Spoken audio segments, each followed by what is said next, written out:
ఇవాళ కూడా లేట్ గానే వచ్చావా? ఇవాళ ఎందుకు లేట్ అయింది? ఫ్రెండ్ తో బయటకు వెళ్ళానే.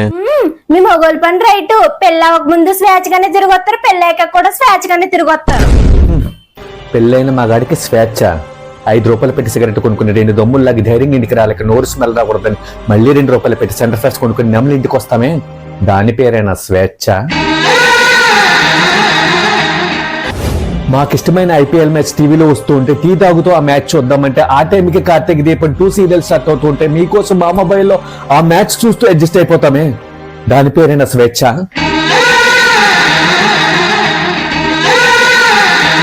ఎవరైనా అమ్మాయి అందంగా అనిపిస్తే మెచ్చుకోలుగా మనం చూద్దామంటే మీకుల్లా గుచ్చుకుని మీ చూపులు భరించలేక మౌనంగా తల పక్కకు తిప్పుకుంటామే, దాని పేరైన స్వేచ్ఛ? మీరు పుట్టింటికి ఎప్పుడు వెళ్తారని కళ్ళలో ఒత్తులు పెట్టుకుని ఎదురు చూస్తూ ఉంటే 10 రోజులు ఉంటారని చెప్పి వెళ్ళిన వీరు 3 రోజులకే పుట్టింటి నుండి తిరిగి వస్తే పెదాల మధ్య బాధను అదుమ్మ పెట్టుకుని బంగారం అయి మీచు అని చెప్పి మీకు నవ్వుతో వెల్కమ్ చెప్తామే, దాని పేరైన స్వేచ్ఛ? లచ్చలు, నన్ను అర్థం చేసుకున్నావా లచ్చలు? అర్థం చేసుకున్నాను బావా.